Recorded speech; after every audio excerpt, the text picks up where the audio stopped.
Buenas tardes, ¿cómo están? Espero que muy bien.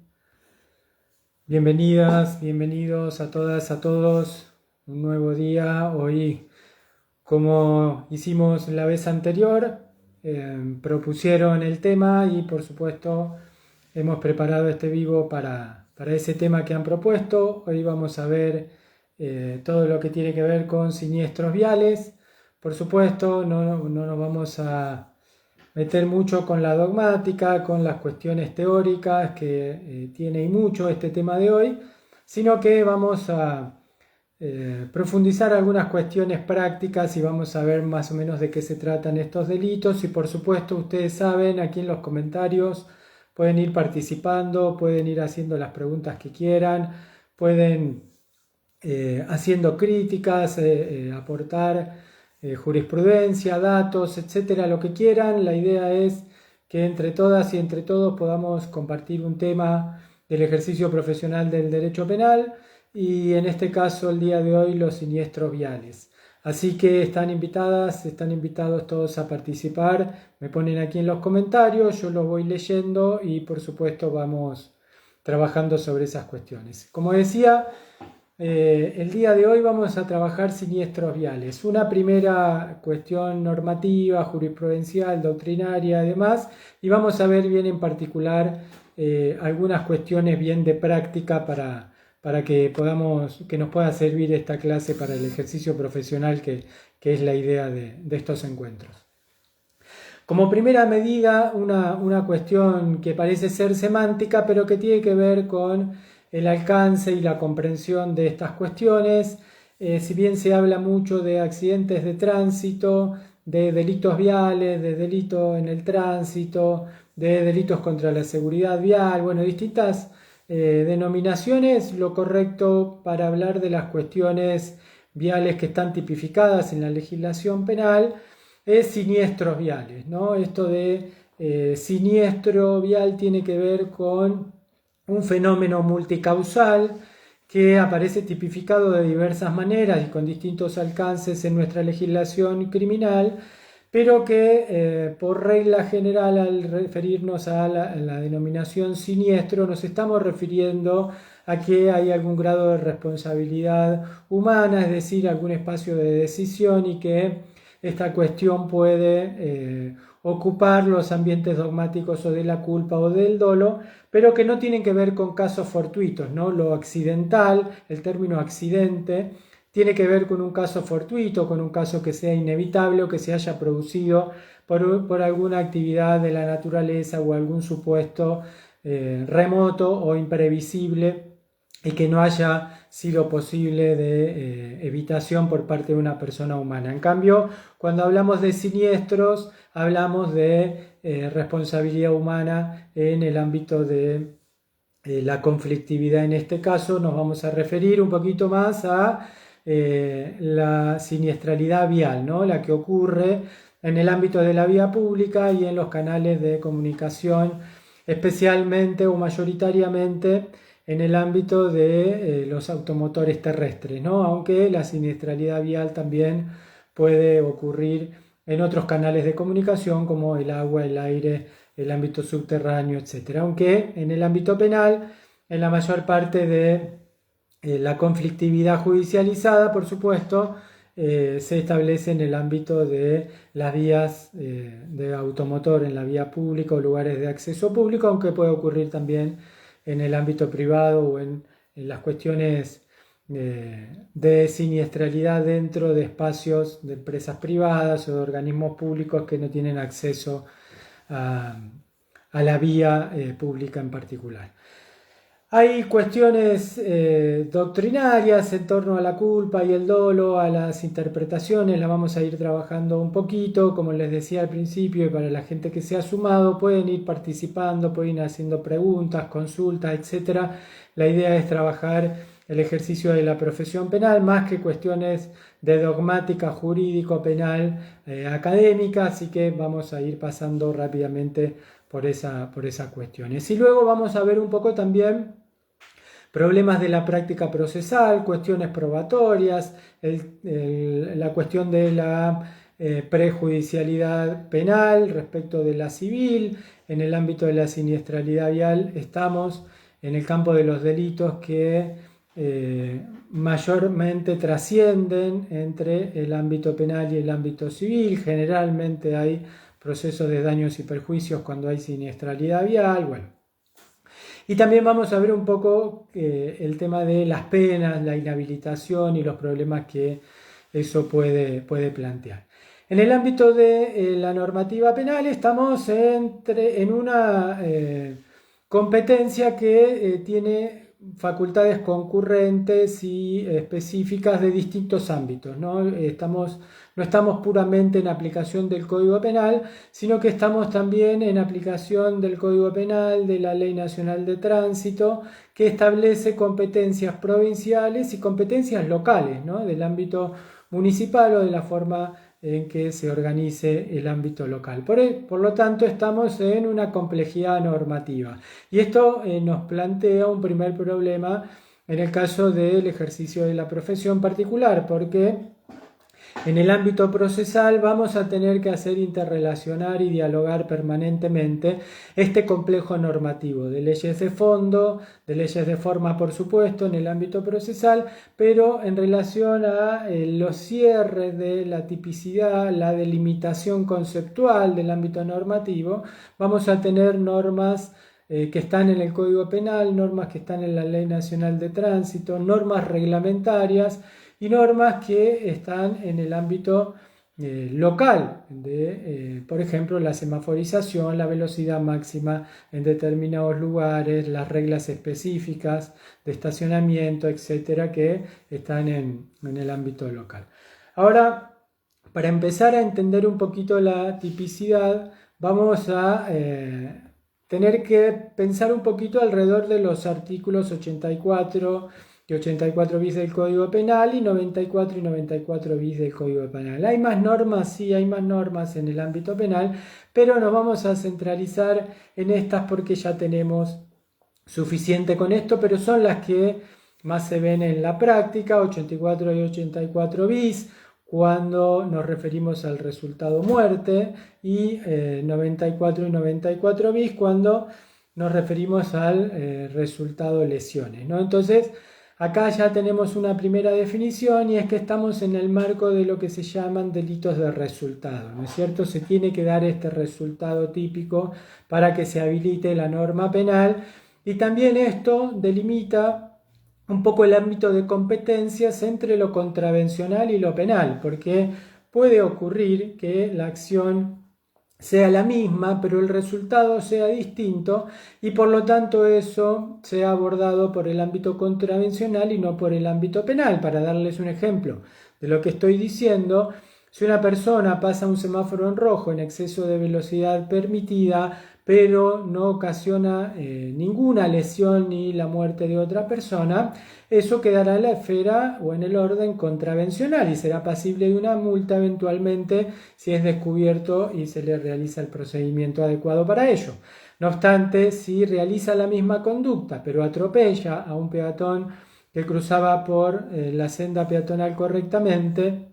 y le causa lesiones o la muerte, se habrá producido el resultado típico. Entonces, ahí tenemos, si bien hay una discusión doctrinaria bastante importante en relación a la delimitación entre contravenciones y delitos, lo cierto es que aquí aparece delimitado por el resultado en este capítulo. Ahora, en esta cuestión de la tipificación de los delitos, en el ámbito de la siniestralidad vial vamos a ver que no hay un capítulo específico para eso cuando se trata de muerte o lesiones, por lo tanto el bien jurídico protegido es la vida de las personas cuando se requiere el resultado muerte, artículo 84-84 bis, o la integridad física o la salud de las personas cuando hablamos del resultado lesiones, 94-94 bis. Esto disipa un poco las discusiones doctrinarias en torno a la entidad y la categoría de los bienes jurídicos protegidos en este ámbito de la legislación penal. En la nuestra están inmersos en los delitos contra las personas y en particular en delitos contra la vida en el primer supuesto y en los delitos contra las personas, pero en la salud o integridad física respecto de las lesiones. Vamos a ver en el artículo 84 que tenemos la figura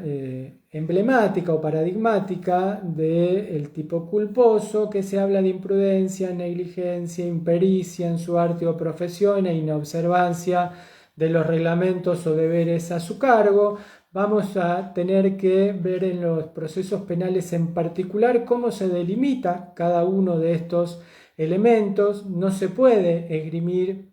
en general el supuesto en un proceso penal porque cada supuesto de responsabilidad penal, sea dolosa o sea culposa, y en el ámbito de la culposa, el elemento especial que determina la violación al deber de cuidado debe ser probado. Por lo tanto, hay que especificar si la persona obró con imprudencia, con negligencia, con impericia en el arte o profesión o con inobservancia de los reglamentos o deberes a su cargo.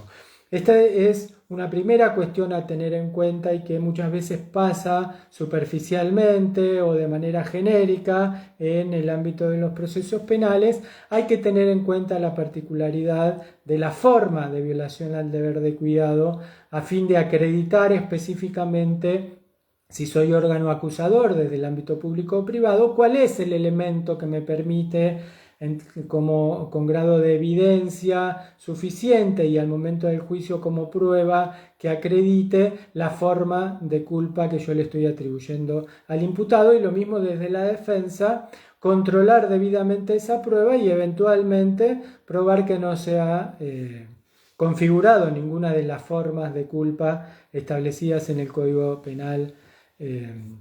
argentino. La imprudencia se suele definir como un actuar ligero, como un actuar de más, como un actuar en el cual la prudencia, en contrario al mandato de que la prudencia ordena abstener, dice Buonpadre, ¿no es cierto? Hay un artículo de Buonpadre, un trabajo sobre siniestralidad vial a partir de la última reforma del 2017, que les recomiendo su lectura, y también, que voy a hacer referencia un poquito más adelante, otro trabajo de Buonpadre sobre la culpa temeraria como límite al dolo eventual, que también es un comentario a la última reforma del Código Penal en Argentina que aclara un poco esa cuestión.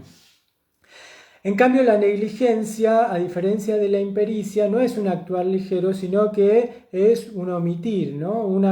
Tiene un grado de omisión en relación al deber de actuar en determinado contexto. Esto es cuando la prudencia exige realizar o observar un deber de cuidado y la persona omite hacerlo, ¿no? Acá hay un problema bastante común en la práctica y por eso se los cuento para que lo tengan en cuenta, de no confundir acciones o tipos omisivos con actuar por negligencia, que siempre tiene un momento omisivo en el deber de cuidado que el contexto determina. La impericia en el arte o profesión es conocida también como la culpa profesional, y esto tiene que ver cuando se desarrolla una actividad que requiere del conocimiento en el marco de una disciplina, de un arte, de una profesión en particular o de un ejercicio profesional X, y la persona lo hace de manera insuficiente, demostrando la no aplicación de los conocimientos que debería haber aplicado en ese momento en particular. Y por último, la inobservancia de los reglamentos o deberes a su cargo supone un actuar dentro de un contexto normado, es decir, reglamentado por normas jurídicas aplicables, sean del orden que sean, pueden ser locales, incluso de protocolos o guías de actuación, etc., y que la persona viola al momento de actuar, sea en el marco de lo que debe hacer en un contexto determinado o lo que indica la reglamentación que debería observar al momento de su acción. Ese es el tipo básico el tipo culposo, muy rápidamente explicado. Por supuesto, me pueden poner las consultas aquí abajo y las vamos trabajando sin ningún problema. Y para profundizar un poco todos estos temas también, siempre tienen la invitación de entrar al link que aparece en mi bio y sumarse a la membresía en Derecho Penal, en la cual clase a clase vamos trabajando con mayor profundidad práctica y teórica todos estos temas. Ahora, además del tipo básico culposo, tenemos un tipo culposo agravado, ¿no? Con varias agravantes. Y acá la característica de la técnica legislativa que ha utilizado el Código Penal es que se establece un tipo básico, se establecen tipos con agravantes y se establecen también reagravantes, ¿no? Que así los denomina la,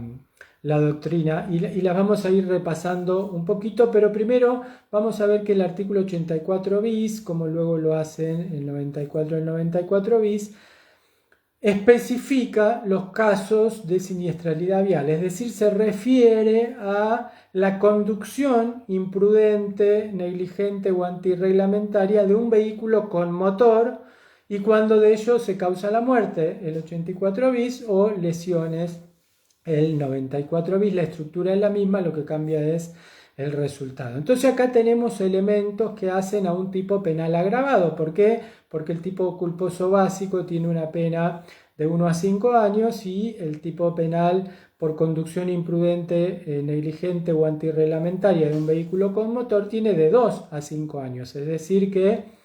duplica el mínimo. Y luego se prevén reagravantes, que son supuestos que agravan este tipo de conducción culpable o culposa, perdón, de un vehículo con motor y lleva la pena de 3 a 6 años. Enseguida vamos a ver cuáles son esos supuestos. Pero los requisitos para este tipo penal aparecen enunciados expresamente en la norma y la última reforma del 2017, como les decía, la ley 27.347, ha incluido dentro de la tipicidad agravada y reagravada cuestiones que se venían estandarizando en la jurisprudencia y que luego se dejaron expresas en la letra de la norma. ¿Qué exige el tipo del 84 bis? La conducción imprudente, negligente o antirreglamentaria de un vehículo. ¿Y esto qué quiere decir? Que el vehículo sea dirigido por su conductor con determinado sentido, ¿no? con determinada finalidad. Recuerden que en derecho penal parte general, cuando se conceptualiza la culpa, se conceptualiza por una diferencia entre la finalidad del autor y el resultado obtenido por haber violado un deber de cuidado y eso determinar el resultado, ¿no es cierto? Entonces, esa finalidad del autor puede ser lícita o ilícita y la tipicidad está marcada por el resultado en virtud de la violación al deber de cuidado en que se incurrió. Entonces, esto de la conducción requiere que el vehículo esté en movimiento, por lo tanto, un vehículo parado, aunque esté en marcha su motor, no puede o no es susceptible de tipificar esta conducta. No solo debe estar en movimiento, sino que además debe ser conducido por una persona. Por lo tanto, si está en movimiento, pero no se encuentra conducido por la persona, no puede ser susceptible de este artículo 84 bis y eventualmente, si se dan los requisitos, podrá hacerlo del tipo básico, pero no de este. Entonces, la conducción requiere un vehículo en movimiento y una persona que dirija ese vehículo hacia determinada finalidad o hacia determinado espacio o contexto con el fin que fuera. Puede ser lícito o puede ser ilícito. Imprudente, negligente o antirreglamentario, ya lo conceptualizamos recién cuando hablamos del tipo básico, del tipo culposo del artículo 84. Y el otro elemento específico de esta norma es vehículo con motor. Y acá tenemos un problema porque no aparece conceptualizado en el Código Penal qué es un vehículo con motor o cuáles son los vehículos con motor a los que se refiere la norma. Y cuando vamos a la Ley Nacional de Tránsito, tampoco aparece delimitado o conceptualizado el vehículo con motor, sino que aparece conceptualizado el automóvil únicamente. Por lo tanto, hay cierto consenso doctrinario y jurisprudencial que todos los vehículos con el requisito de que tengan motor entra en esta referencia que es fáctica y no normativa del artículo 84 bis. ¿Qué quiero decir con esto? Que en el concepto de vehículo entra todo aquel elemento que pueda trasladar a una persona o un grupo de personas de un lugar a otro, y con motor quiere decir que necesite de la propulsión mecánica de algún artefacto, y conjugando esos dos conceptos tenemos entonces el vehículo con motor, e ingresan en esa conceptualización todos aquellos que lo tengan, y por lo tanto se excluye de esa conceptualización todos aquellos que no lo tengan. Por ejemplo, los vehículos tirados por animales o por personas, las bicicletas o todos aquellos vehículos que sean a tracción a sangre, como se denominaba antiguamente a este tipo de vehículos, y si ingresan todos aquellos vehículos que tengan un motor, no importa cuál sea el combustible que utilizan, la forma de tracción, etcétera, sino que basta con que lo tengan. Y otra aclaración válida es que no es necesario que el vehículo esté siendo propulsado por la fuerza de ese motor en el momento que se ocasiona el siniestro, porque por ejemplo uno puede estar valiéndose de la pendiente o inclinación de la vía pública por la que se transita, y de igual manera aumentar el riesgo y generar una lesión o una muerte, aun cuando el motor estuviera apagado. Y eso también está comprendido en la norma si se trata de un vehículo con motor. Fíjense, como dice buen padre, que el Código Penal no exige que el vehículo esté en marcha o que sea traccionado con el motor que posee, sino solamente que se trate de un vehículo con motor. Y dice la ley que causare a otro la muerte, en el caso del 84 bis, o las lesiones, como les decía, en el 94 bis. Que causare, entonces, es una referencia también fáctica que genera un nexo de determinación, ¿no? Así se llama en la dogmática penal. Es decir, que la conducta de conducción antirreglamentaria, imprudente o negligente del vehículo con motor debe ser la causa inmediata del resultado que exige la muerte, que exige la norma, que es la muerte de otra persona, ¿no? Acá fíjense que utiliza de nuevo el sujeto otro, que es el mismo término que utiliza en el artículo 79 del Código Penal cuando se refiere al homicidio, ¿no? El otro es otra persona humana. Por lo tanto, ese es el resultado que requiere la norma. Y como les decía, las reagravantes tienen un plus de que se anexa o que se agrega a las agravantes, que es este tipo penal por conducción de un vehículo con motor. En el caso de las reagravantes, vamos a ver que el artículo lleva la pena de 3 a 6 años y dice: si el conductor se diera a la fuga o no intentase socorrer a la víctima, siempre y cuando no incurriera en la conducta prevista en el artículo 106, que es el abandono de personas, como ustedes ya saben o pueden buscar en el Código Penal. Y entonces acá, ¿qué es lo fundamental? Intentar darse a la fuga quiere decir que luego del hecho culposo la persona decida evadirse del lugar, y por lo tanto, con la finalidad que fuera, sea de quedar impune, de obstaculizar la investigación o de ocultar pruebas o lo que fuera, se va del lugar de donde ocurrió el hecho y por lo tanto impide el auxilio inmediato a la víctima, cuya necesidad de auxilio ha sido generada por el propio autor. Por lo tanto, eso es lo que busca la norma, una decisión que puede catalogarse como de intencional o dolosa en el caso de que configure otro delito, pero con un antecedente culposo, que es el hecho de haber colocado a la víctima en esa situación. O no intentase socorrer a la víctima. Dice que esto tiene que ver con directamente la omisión de auxilio hacia una persona a la que se ha colocado en la situación de necesidad de ese auxilio, pero siempre y cuando no se incurra en el artículo 106, esto es el delito autónomo de abandono de persona, que en ese caso concurriría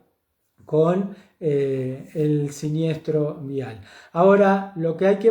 fijarse acá para delimitar una figura legal de la otra es que el 106 requiere el desamparo de la persona, es decir, que no haya más nadie que pueda auxiliarla sino la persona que la acaba de siniestrar. Por lo tanto, si hay más personas, como ocurre eventualmente en la jurisprudencia de manera frecuente,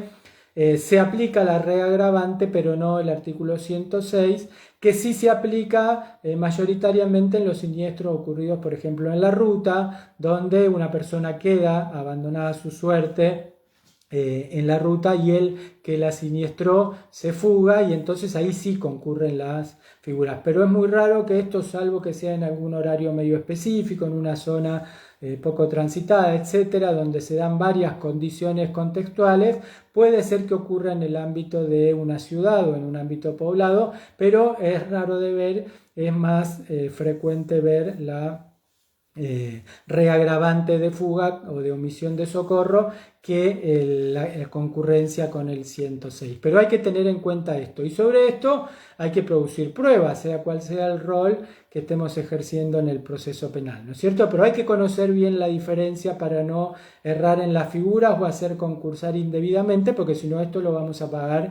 con un precio muy caro al momento del juicio, ¿no es cierto? Muy bien. Después tenemos otras reagravantes que tiene que ver con estar bajo los efectos de estupefacientes. Después dice el código, o con un nivel de alcoholemia igual o superior a 500 miligramos por litro de sangre en el caso de conductores de transporte público, o 1 gramo por litro de sangre en los demás casos. ¿Qué diferencia hay aquí? Primero, que dice bajo los efectos de estupefacientes. Por lo tanto, lo que hay que acreditar aquí es que la persona, al momento en el que cometió el siniestro, estaba conduciendo el vehículo con motor bajo los efectos de los estupefacientes. Y no es suficiente acreditar que con estudios posteriores, por ejemplo, que la persona ha consumido estupefacientes en algún momento de su vida o recientemente, sino que lo que hay que acreditar es que en el momento de la conducción estaba bajo los efectos de los estupefacientes. ¿Cómo conceptualizamos estupefacientes? Esto también suele ser un problema de legalidad, aunque la jurisprudencia ha desarrollado un sistema que se aplica frecuentemente y que tiene que ver con acudir al artículo 77 del Código Penal, que está en la conceptualización de estupefacientes por remisión a la lista que el Poder Ejecutivo debe preparar anualmente. Entonces uno va a la lista del Poder Ejecutivo, lo busca ahí y listo. Y si está dentro de esa lista y produce los efectos que allí se dice que produzcan, entonces estamos ante estupefacientes. Pero acá lo más difícil de probar, y más si la persona se fuga, es que durante la comisión del hecho lo hacía bajo los efectos de los estupefacientes. Esto es un requisito normativo muy estricto y muchas veces de difícil prueba en los casos de la realidad. Y luego dice, o con un nivel de alcoholemia igual o superior y fíjense que habla del 0,5 para las licencias profesionales o los transportes de transporte público, los conductores de transporte público, y de 1 para el resto de las personas. Fíjense que acá sí es menos, pero hay consumo de alcohol o hay presencia de alcohol al momento del hecho, lo que puede producir es que al momento del reproche penal lleve más arriba la pena, pero no va a habilitar la aplicación de la reagravante que establece precisamente cuánto es lo que hay que verificar de contenido o nivel de alcoholemia en sangre al momento del hecho. Esto también es fundamental que se pueda producir lo antes posible, porque cuanto más pase el tiempo, más difícil es probar esta situación, y de hecho,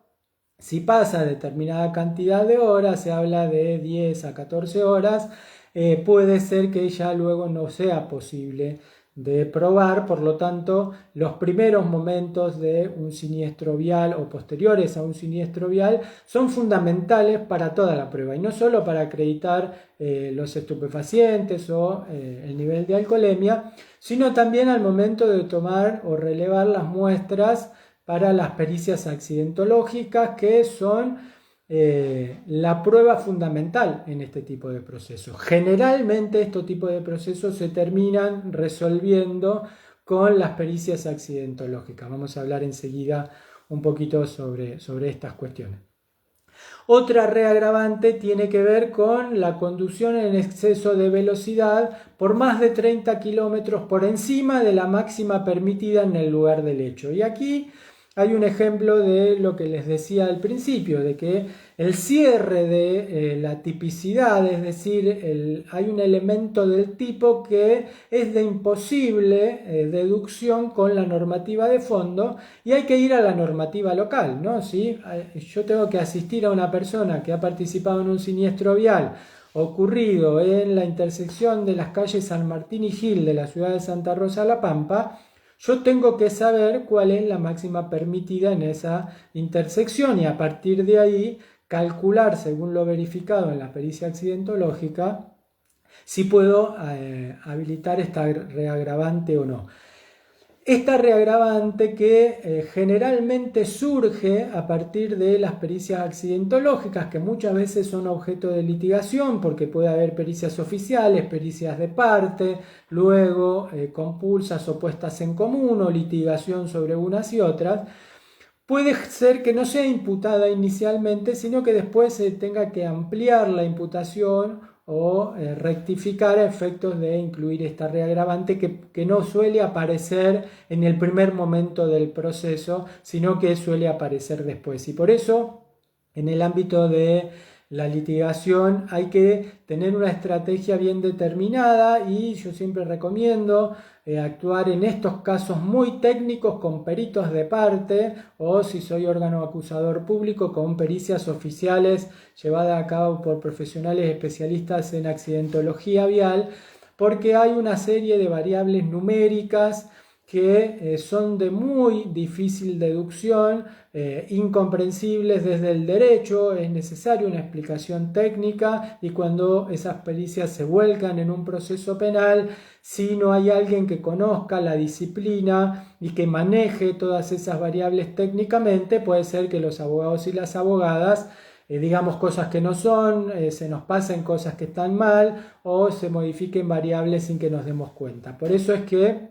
esto es de suma utilidad para cualquier proceso penal, recurrir a peritos de parte, y ahí puede haber estrategias distintas, ¿no? Puede ser que se incorpore el perito de parte al proceso penal para formar parte de todos los estudios que se hagan dentro del proceso, o puede ser que simplemente trabaje como consultor del abogado, de la abogada, del organismo público y que no haga actividad dentro del proceso, pero sí controle toda la que se hace y por lo tanto vaya asesorando al profesional en derecho respecto de esas cuestiones, y lo mismo al momento del juicio, para poder hacerle preguntas, para poder cuestionar cosas, para poder poner en duda, para poder solicitar informes sobre determinadas variables o conclusiones, etc. Es necesario contar con la asistencia de una persona técnica que me permita controlar tres cosas fundamentalmente de todas las pericias con accidentológicas o en siniestros viales. Primero, el relevamiento de huellas o el levantamiento de muestras o la realización de cálculos en la escena o en el lugar donde ocurrió el siniestro. Luego, todas las evaluaciones, todos los análisis, todas las pruebas que se realizan sobre el lugar, sea la calzada, sea la ruta, o sea, donde sea que haya ocurrido el siniestro, y también sobre los vehículos que participaron en el siniestro. Y en tercer lugar, el sistema y el complejo de conclusiones a las que se arriban con esa pericia para poder contrainterrogar o ofrecer prueba en sentido contrario o complementario según el rol que yo juegue en el proceso. Hay otra reagravante que tiene que ver con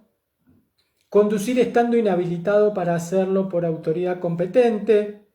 Esta reagravante, según Bonpadre y la mayoría de la doctrina, es más de una responsabilidad objetiva y de una responsabilidad de tinte ajena a lo penal y más administrativa que otra cosa, porque si se piensa la conducción del vehículo con motor, sea que la persona esté inhabilitada o no para hacerlo, por la cuestión que sea, no implica por sí un aumento de un riesgo a efectos de poder agravar el reproche penal y eventualmente la pena. Por lo tanto, puede ser más grave la conducta de alguien que no esté inhabilitado que la del que esté inhabilitado o viceversa, porque ese solo dato no agrega nada a la gravedad de la conducta desarrollada en ese momento. Pero bueno, es una reagravante incluida en el Código Penal y en la práctica se suele aplicar, por eso es que hay que tenerla en cuenta y esto se prueba generalmente con prueba de informes, ¿no? Se requieren informes a la Agencia Nacional de Seguridad Vial o a las agencias locales de seguridad vial o de tránsito, como se llamen en cada una de las circunscripciones locales o provinciales que llevan registro sobre esta cuestión y van a poder verificar si la persona está inhabilitada o no al momento de la comisión de el siniestro vial. Y luego otra reagravante que dice violar la señalización del semáforo o las señales de tránsito que indican el sentido de circulación vehicular. Esto tiene que ver con infracciones administrativas que han sido incluidas como reagravantes o como supuestos autónomos de culpa grave en el ámbito de la tipicidad penal, ¿no? Esto tenía que ver también, este sistema de reagravantes, como les decía hoy, tiene que ver con cuestiones que fueron siendo utilizadas en la jurisprudencia para agravar las conductas y que terminaron producto de la última reforma en el tipo penal reagravado del artículo 84 bis. Esto muchas veces es difícil de probar. En el ámbito actual, en la mayor parte de las ciudades que cuentan con cámaras de seguridad en el ámbito público, suele haber filmaciones respecto de la semaforización o de la indicación de la circulación vehicular, por lo tanto es bastante sencillo probar en esos casos si se puede ver al vehículo transitando en amarillo o en rojo o si va en contramano, que es esto a lo que se refiere con la señalización de la circulación vehicular. Por lo tanto, hoy en día las cámaras nos dan una información directa que antiguamente era bastante más compleja o que en los lugares donde no hay cámaras, ya sean de seguridad pública o también en estos casos, y esto que les voy a decir es un tip de práctica para quien no tiene mucha experiencia en estas cuestiones. No solo quedarse con verificar si hay cámaras de seguridad pública o de vigilancia pública o de organismos públicos en el lugar donde ocurren los siniestros, sino que es muy útil, sea en el rol que sea, ir a buscar las cámaras de seguridad de los domicilios particulares, que hoy también hay muchos y muchas enfocan la vía pública. Por lo tanto, muchas veces puede ser mucho más clara, mucho más precisa por la calidad de las cámaras, pero también por la cercanía con el lugar de los siniestros, las cámaras particulares de los domicilios. Entonces, ahí hay que ir rápidamente, como les decía hoy, los momentos posteriores a un siniestro vial son fundamentales para una investigación de este tipo. Y en relación a las cámaras en particular, porque los domicilios particulares e incluso la vigilancia pública, aunque la vigilancia pública tiene más tiempo de guardado de la información, generalmente en los domicilios, más o menos alrededor de los 15 días, la información se regraba, se sobrescribe y ya no se cuenta más con eso. Por lo tanto, hay que tratar de conseguir la información lo antes posible porque puede ser que después los sistemas sobrescriban y esas grabaciones se pierdan. Por lo tanto, nunca esperen si una grabación les puede jugar a favor, sea el rol que estén ejerciendo en el proceso penal. Nunca esperen más de 15 días como regla general para obtener esa información e incorporarla al proceso porque puede ser que luego ya no la tengan. También habla el Código Penal de que cuando se dieren las circunstancias previstas en el artículo 193 bis como reagravante, recuerden el 193 bis es el que tiene las picadas, ¿no? estos espectáculos o pruebas de velocidad y en el marco del cual se produce el siniestro que establece este artículo. Y por último habla de la culpa temeraria, que enseguida vamos a entrar un poquito en detalle sobre esta cuestión, y cuando fueren más de una las víctimas fatales, en este último caso, claro está, la agravante tiene que ver con la cantidad de las personas afectadas a raíz del siniestro. La culpa temeraria, como les decía, esto es una cuestión bastante técnica, es un concepto jurídico incorporado al Código Penal. En nuestro país tiene una raíz vieja de la fórmula de Feuerbach del Código de Baviera, que el proyecto Tejedor de 1886 había incorporado, pero que luego el Código del 21 no incorporó. Y en la última reforma se trajo particularmente de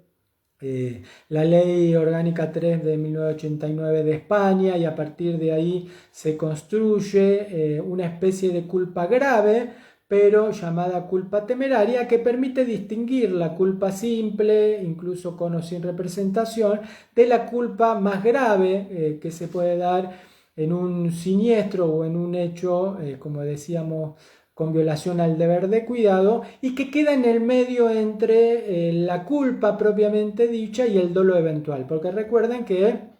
en nuestro Código Penal hasta la última reforma teníamos una diferencia enorme entre las penas de los homicidios dolosos y culposos y las lesiones culposas y dolosas, ¿no? En relación al homicidio doloso, de 8 a 25 años en el artículo 79 del Código Penal, y en el homicidio culposo teníamos una pena de 1 a 3 años, ¿no? Entonces la diferencia era enorme y no había nada en el medio. Eso, dice Buen Padre, se corrigió de alguna manera con la introducción del concepto de culpa temeraria en el Código Penal como reagravante, y acá tenemos una pena intermedia. Recuerden que hablábamos recién de 3 a 6 años de prisión. Y en este caso se habla de un evidente incumplimiento de los más elementales deberes de prudencia en la conducción de un automotor. Se refiere a la forma más grave de culpa que uno pueda verificar, y que, como en otras palabras, si uno observara, como si fuera un tercero observador, como dicen Zaffaroni, Alagia y Slocar, pareciera que la persona quiere el resultado lesivo que finalmente produjo, pero eso no tiene correspondencia subjetiva, es decir, la persona no tiene la intención de realizarlo, pero desarrolla la conducta con tal nivel de culpa, de violación a los deberes de cuidado, que pareciera que está dirigido a producir un resultado lesivo. Por lo tanto, cuando se da ese tipo de situación, estamos en el marco de la culpa temeraria, y se habilita esta reagravante. Pero es un concepto técnico que necesita de su valoración por cada tribunal, cada juez o cada jueza actuante, y su concreción al caso en particular, dependiendo de las circunstancias, el estado del vehículo, el estado de la vía por la que se transita, el estado de la persona que conduce los vehículos, el clima, la superficie, etc. Hay muchas variables que pueden determinar esta cuestión, pero que debe determinarse jurisprudencialmente como una instancia intermedia entre la culpa con y sin representación y el dolo eventual. De hecho, Zaffaroni, Alagia y Slocar hablan de una dominabilidad sin dominio. Esto es, como les decía recién, un grado extremo de incumplimiento con los deberes de cuidado que hace parecer que la persona quiere producir ese resultado. Recordar sobre esta cuestión es el caso Cabello de la década del 90, en el que se discutieron estas cuestiones, y el tribunal de primera instancia condenó por homicidio doloso, el de segunda instancia por homicidio culposo, y no teníamos en la legislación argentina una conceptualización intermedia que permitiera resolver esa cuestión. Las agravantes y las reagravantes pueden sumarse, pueden concurrir. Recuerden el caso del boxeador Layena Barrios, en el cual se dan múltiples agravantes. Se verificó también en aquel momento la omisión de auxilio, la velocidad, el estado del conductor, etc. También casos transicionales. Hay un caso muy interesante caso Gómez de la Corte Suprema de Salta, en el que se habla de esta transición entre la culpa temeraria y el dolo eventual y cómo determinar cada uno de esos supuestos a efectos de adecuarlo en su respuesta al caso. Y también en los casos de siniestros viales es muy común analizar la concurrencia de causas. Recuerden que en los tipos penales no hay autoría y participación, no hay una persona que domine el hecho y otras que colaboren con ella, ni es posible de realizarse o analizarse así esos casos, sino que todos los que aportan una condición que funciona como causa para la producción del resultado son coautores, ¿no es cierto? En la tipicidad culposa puede haber multiplicidad de intervinientes que aporten causas que producen el resultado. Siempre o muchas veces se tiene que analizar la concurrencia de causas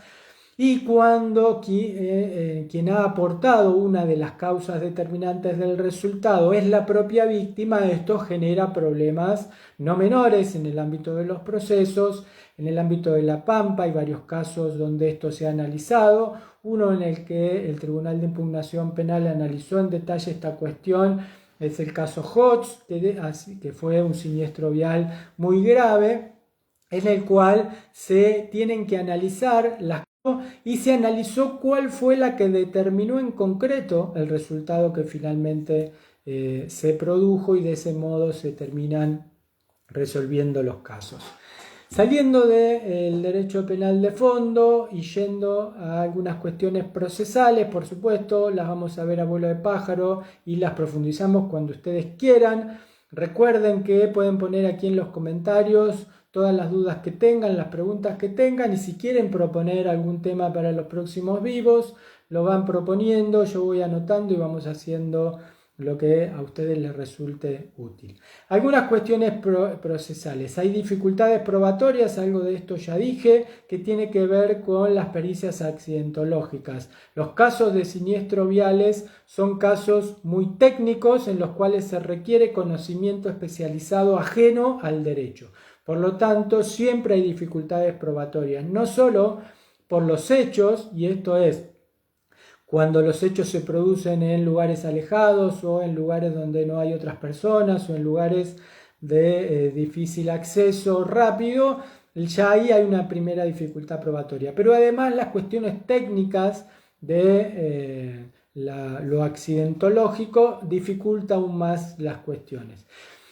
Hay otra cuestión que es una afectación que se da muchas veces en los procesos penales por siniestros viales durante mucho tiempo, desgraciadamente, que tiene que ver con el secuestro de los vehículos. Y esto es una dificultad anexa que deben afrontar tanto las víctimas como las personas imputadas en muchas ocasiones. También los siniestros viales suelen dificultar el acceso procesal a las salidas alternativas como la conciliación y la suspensión de juicio a prueba. De hecho, en varias normas procesales está bloqueada la posibilidad de suspensión de juicio a prueba para cuando el resultado de un siniestro vial ha sido la muerte o lesiones gravísimas como en La Pampa y algunos órdenes procesales que establecen la necesaria anuencia de la víctima, etcétera. Hay que verificar en la norma procesal específica del lugar donde ustedes ejerzan la abogacía si esto está impedido o no, o si está habilitado y con qué requisitos. La inhabilitación tiene un doble juego en el ámbito de la siniestralidad vial porque está prevista como pena la inhabilitación para conducir vehículos automotores o vehículos con motor, pero también en muchos ordenamientos procesales, como en el de La Pampa, por ejemplo, está también la inhabilitación provisoria, es decir, la inhabilitación para conducir durante el proceso penal e incluso con entrega de la licencia habilitante. Por lo tanto, esto también es algo que impone la celeridad al momento de tramitar este tipo de procesos y de producir prueba lo antes posible si lo que va a aportar esa prueba es la desvinculación de esa persona del proceso, porque a la vez que va a recuperar el vehículo va a recuperar también la habilitación para conducir. Sin embargo, si se lo vincula fehacientemente al siniestro vial, lo que puede ocurrir es que siga inhabilitado provisoriamente hasta que se resuelva en definitiva, pero también la inhabilitación puede ser es de hecho una pena que se impone accesoria a la pena de prisión privativa de la libertad, sea de ejecución condicional o de efectivo cumplimiento. Pero hay un sistema en el artículo 20 ter del Código Penal, y que esto muchas veces es poco conocido y poco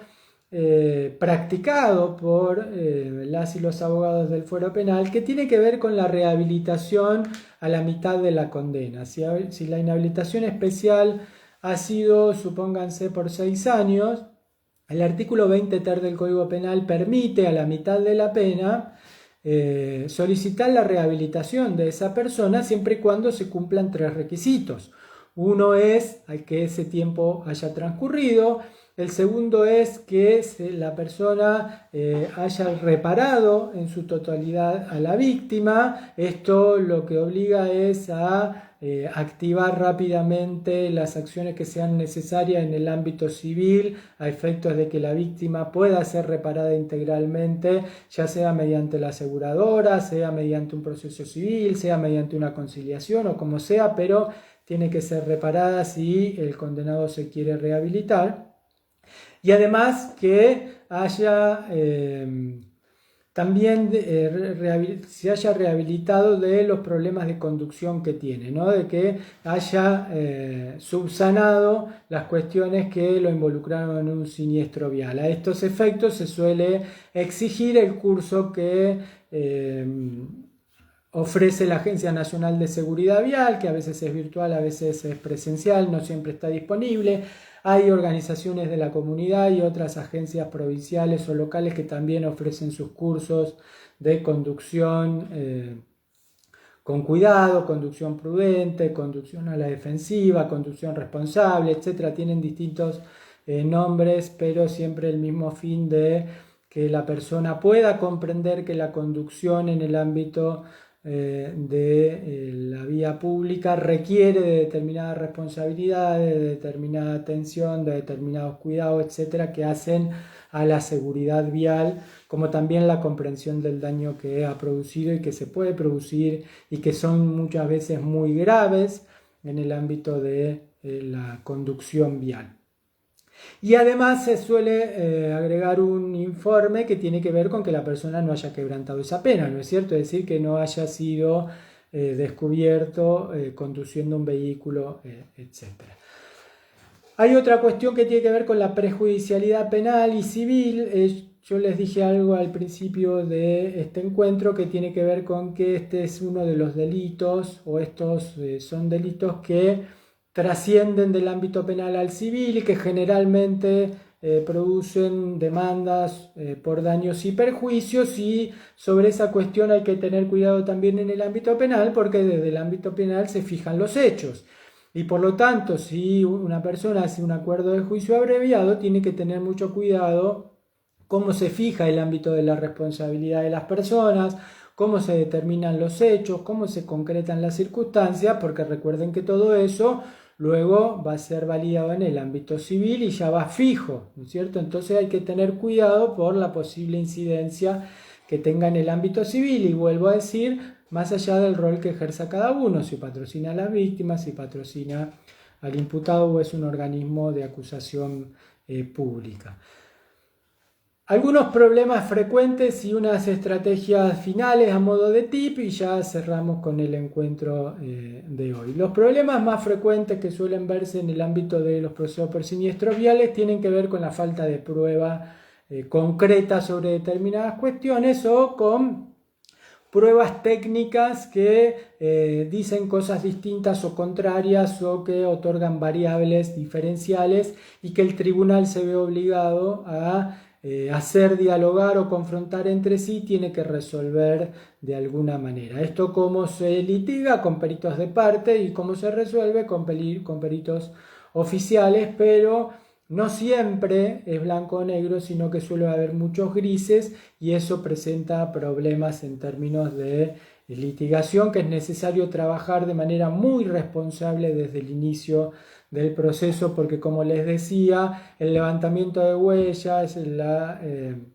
conjunción de muestras, el relevamiento de todos los datos que son necesarios en la escena del siniestro y a partir de los vehículos y de las personas, si no se hace al principio, luego ya no se puede hacer más. Entonces es desde el principio del proceso que hay que tener mucho cuidado con esto. Otro problema frecuente en el ámbito de estos procesos tiene que ver con la interpretación dogmática para la calificación legal y particularmente esta delimitación de la que hablamos un poco entre el dolo eventual, la culpa temeraria y la culpa temeraria y la culpa simple o con representación, ¿no? Y a efectos de graduar la calificación legal y posteriormente como consecuencia la pena.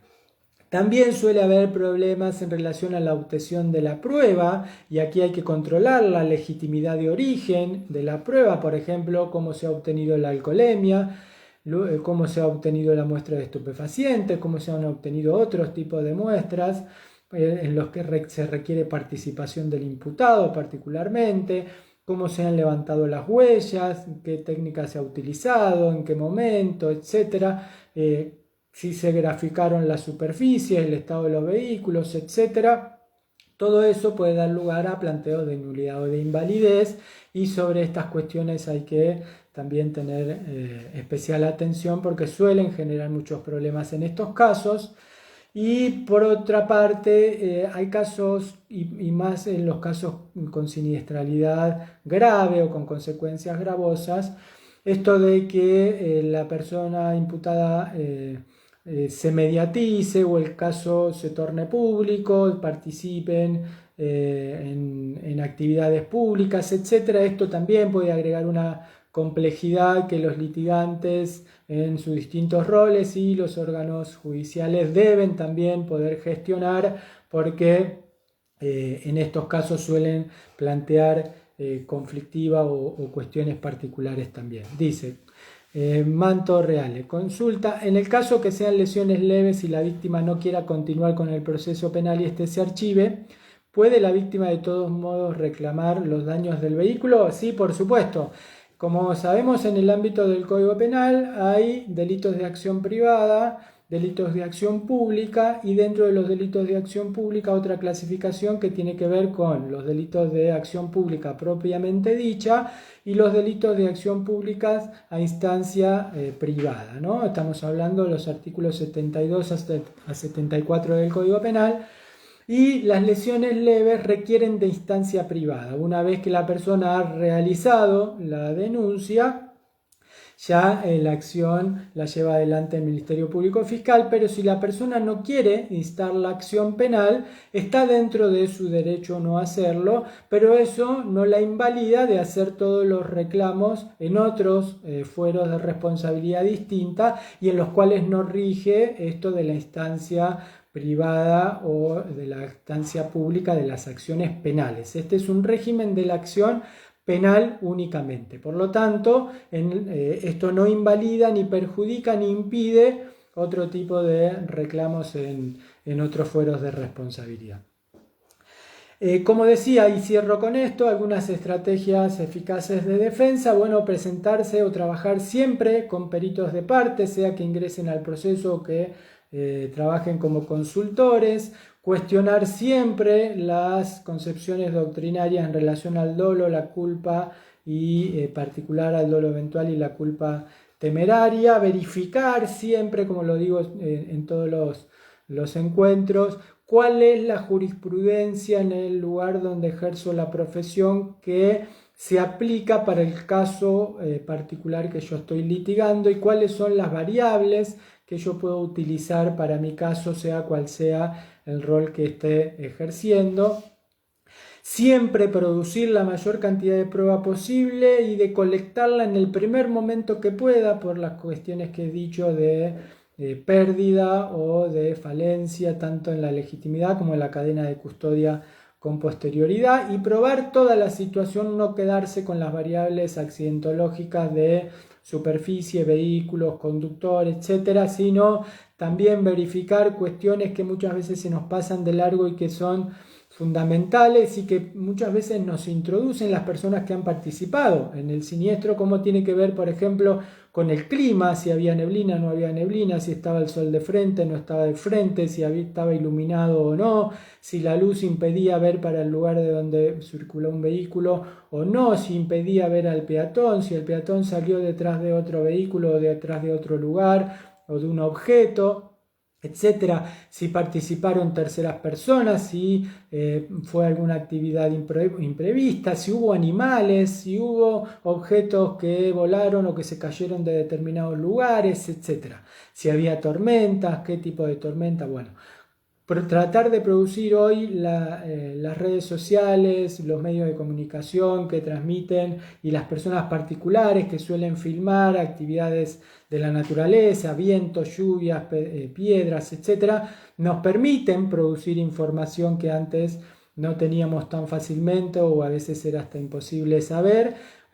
Pero hoy tenemos muchas posibilidades probatorias, piensen en el principio de libertad probatoria y traten de graficar lo mejor posible cómo fue la escena y el momento del siniestro. Ya les digo como veníamos hablando, de acuerdo al rol que cada quien ejerza. Bueno, muchísimas gracias por haber participado. Que tengan un excelente final de día y como siempre las y los invito a formar parte de la membresía en Derecho Penal. Tienen el link en mi biografía y si no me escriben y yo les paso toda la información. También los invito a sumarse al curso de Teoría del Delito y si quieren proponer los temas de los próximos encuentros, por supuesto lo escriben en cualquier parte de mi perfil de Instagram y yo lo voy a preparar y vamos a hacer una clase como esta, teórico, práctica y con tips del ejercicio profesional para todo el mundo. Muchas gracias, hasta luego.